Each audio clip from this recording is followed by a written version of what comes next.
Alrighty, you guys, welcome to class. Today we have a really important lesson regarding minor rights and consent. Okay, so today's a really big day. Go ahead and find a seat, get comfortable. I'm going to pass around these two handouts here, which are the Oregon Health Authority's Minor Rights Access to Consent and Healthcare worksheet, as well as a copy of Oregon's consent laws. Alrighty. So go ahead, get comfortable, make sure you're going to be able to focus, and we are going to get started. All right. So just briefly look over the most important parts today are going to be who's considered a minor, what is consent, consent to sex. Alrighty, mandatory reporting we're going to cover last, and then definitions of consent, what age to consent, and other abilities regarding consent. All right, you guys. But I am going to start us off with a video here. Okay. So go ahead, pay attention, and be ready to discuss briefly after it is over. If you're still struggling with consent, just imagine instead of initiating sex, you're making them a cup of tea. You say, "Hey, would you like a cup of tea?" And they go, "Oh my God, I would love a cup of tea. Thank you." Then you know they want a cup of tea. If you say, "Hey, would you like a cup of tea?" And they're like, I'm not really sure. Then you can make them a cup of tea or not, but be aware that they might not drink it. And if they don't drink it, then, and this is the important bit, don't make them drink it. Just because you made it doesn't mean you're entitled to watch them drink it. And if they say, "No, thank you," then don't make them tea at all. Just don't make them tea. Don't make them drink tea. Don't get annoyed at them for not wanting tea. They just don't want tea, okay? They might say, "Yes, please, that's kind of you." And then when the tea arrives, they actually don't want the tea at all. Sure, that's kind of annoying as you've gone to all the effort of making the tea, but they remain under no obligation to drink the tea. They did want tea, now they don't. Some people change their mind in the time it takes to boil the kettle, brew the tea, and add the milk. And it's okay for people to change their mind, and you are still not entitled to watch them drink it. And if they're unconscious, don't make them tea. Unconscious people don't want tea, and they can't answer the question, "Do you want tea?" because they're unconscious. Okay, maybe they were conscious when you asked them if they wanted tea, and they said yes, but in the time it took you to boil the kettle or brew the tea and add the milk, they are now unconscious. You should just put the tea down, make sure the unconscious person is safe, and this is the important part again, don't make them drink the tea. They said yes then, sure, but unconscious people don't want tea. If someone said yes to tea, started drinking it, and then passed out before they'd finished it, don't keep on pouring it down their throat. Take the tea away. Make sure they are safe, because unconscious people don't want tea. Trust me on this. If someone said yes to tea around your house last Saturday, that doesn't mean they want you to make them tea all the time. They don't want you to come around to their place unexpectedly and make them tea and force them to drink it, going, "But you wanted tea last week," or to wake up to find you pouring tea down their throat, going, "But you wanted tea last night." If you can understand how completely ludicrous it is to force people to have tea when they don't want tea, and you are able to understand when people don't want tea, then how hard is it to understand when it comes to sex? Whether it's tea or sex, consent is everything. And on that note, I'm going to make myself a cup of tea. All right, guys, consent is everything. So what did you guys think of that video? I personally really like the analogy. It's kind of silly, kind of goofy, but also it's important to understand like, hey, if this person's unconscious, they can't consent to drinking tea. So how could they consent to sex? Stuff like that. So go ahead and talk it over with a neighbor for just a second. And then we are going to transition into getting into those definitions, discussing your minor rights and consent.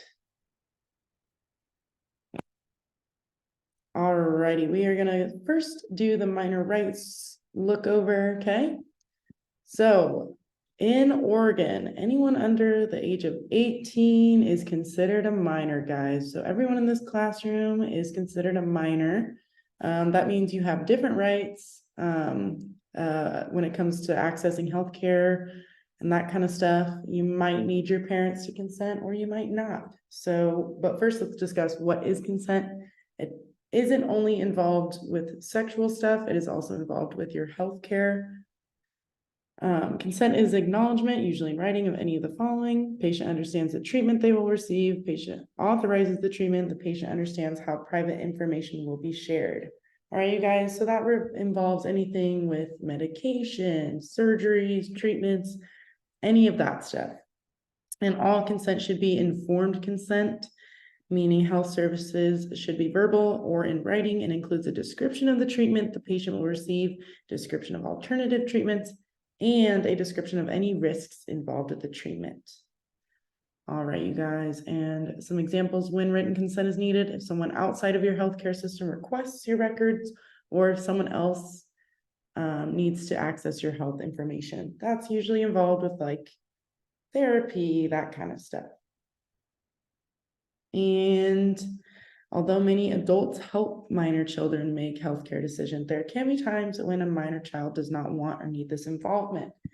You guys are all at the age where sometimes it's not cool to have your parents be involved with some of your decisions. So I get that. I was there at one point, and sometimes it's appropriate to make your own decisions at certain ages. So with medical and dental services, minors who are 15 or older are able to consent to medical or dental services without their parents' consent. And here's just a few examples of those: X-ray services, emergency room visits, also immunizations. That's a big one on there. A lot of times this stuff can be agreed on with your parents, but this might not be. So that is something you should know, that when you're 15 or older, you're able to consent to that stuff. A minor who is 14 or older may access outpatient mental health, drug or alcohol treatment. This is huge as well. A lot of times we are ashamed of stuff like this and we want help, but we don't really want our parents to know yet. And so when you're 14, you can consent to this treatment. Usually your parents are involved after. However, there are certain cases where that won't happen. All right, you guys, so now we're going to move on to that big one: consent to sex. Oregon law does not give individuals ability to consent to sex until 18. 18, you guys, ingrain that in your brains because it is different in every state. There are a few important points to consider because sexual activity is normal. We've talked about this in previous classes. We know it happens. We just want you guys to be safe with it, alrighty? And here's a couple statistics I thought was interesting. 48% of 11th graders have had sexual intercourse, and 58% reported using a condom. 58% is not a very high number. So we just want to make sure you guys have resources and information regarding sexual activity so you guys can be safer than that. All right, here's just some confidentiality stuff. For the sake of time, I'm not going to cover it, but you guys always feel free to read through everything here. More confidentiality stuff. We're going to go over mandatory reporting at the end. So I'm going to transition over here to this other worksheet regarding Oregon's consent laws. All righty. So Oregon does not specifically define consent. However, a person is considered incapable of consenting to a sexual act if they are under 18, incapable of appraising the nature of a person's conduct, mentally incapacitated, or physically helpless. And you might be thinking, what does physically helpless mean? Well, the definition is right down here. Physically helpless means a person is unconscious or for any other reason is physically unable to communicate unwillingness to an act. Okay, you guys, so someone's unconscious at a party. Maybe they consented to something earlier. Hey, I want to make out after this. Now they're unconscious. Not consent, guys. That is pretty black and white. The T video kind of went over that as well. All righty. Also, this statement here, no answer, does not mean consent, but there's also other details with that. However, I'm teaching in this classroom, no answer equals no consent. All righty. Here is some other stuff. 18 years old is when you are legally able to consent. And here are all of the issues with that, sexual abuse, rape, what is considered rape, all of that is in here. I'm not going to go over in detail, but you should know that 18 is the age of consent in Oregon. Alrighty, we went over physically helpless. And here's some other stuff. Intoxication impact victim's ability to consent, not explicitly. However, this also ties in with that physically helpless portion. If they're unconscious or extremely drunk, slurring their words, that's not consent. Alrighty, and here's some other stuff regarding relationships with the victim, but I am going to go over real quick how there are different laws in different states. For example, Ohio, the age of consent is 16. Okay, you guys, so they all have different laws. Every state has different laws regarding consent and sexual intercourse. So just keep that in mind as well. But we are covering Oregon because that's where we're at. All right, you guys, so let's go ahead and start our Kahoot. It is called Consent is Cool because consent is cool. And we're going to go over a few scenarios regarding consent.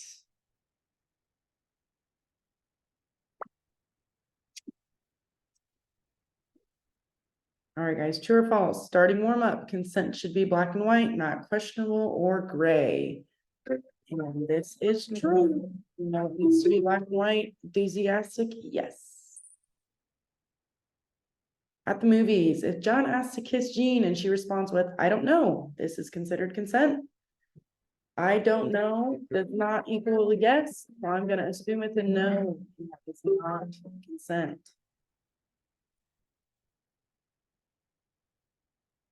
True or false? Dana's on a walk with Lacey and asks if they can hold hands. Lacey responds, yes, this is consent. Yes, it is yes, and it is enthusiastic, so that is true. The party, Matt walks into the bathroom to find his crush unconscious. They have kissed before. Does he have consent? If they have kissed before, but she is unable to respond, she's unconscious, that is not consent. Mia wants to hook up when home from a date. Mia then informs Lou she would rather watch TV. This is consent.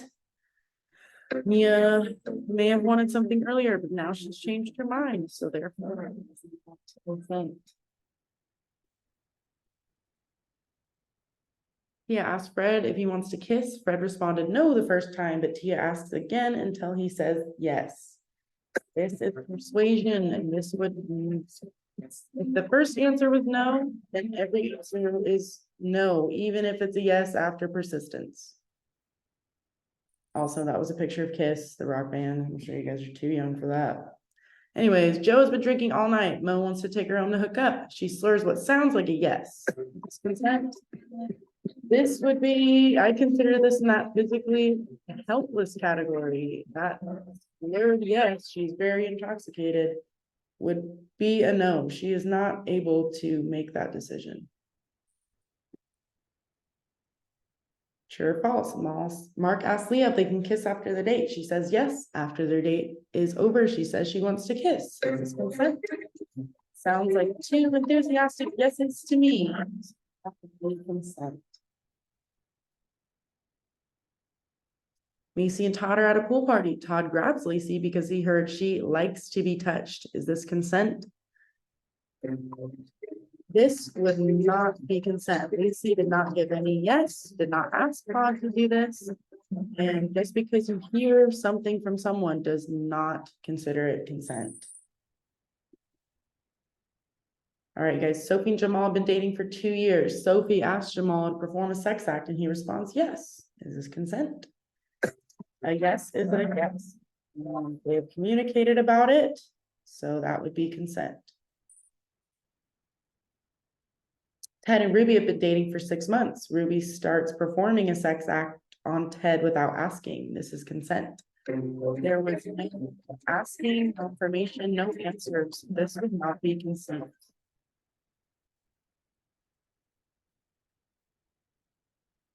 Age for consent in the state of Oregon is 16. We just went over this in the previous document.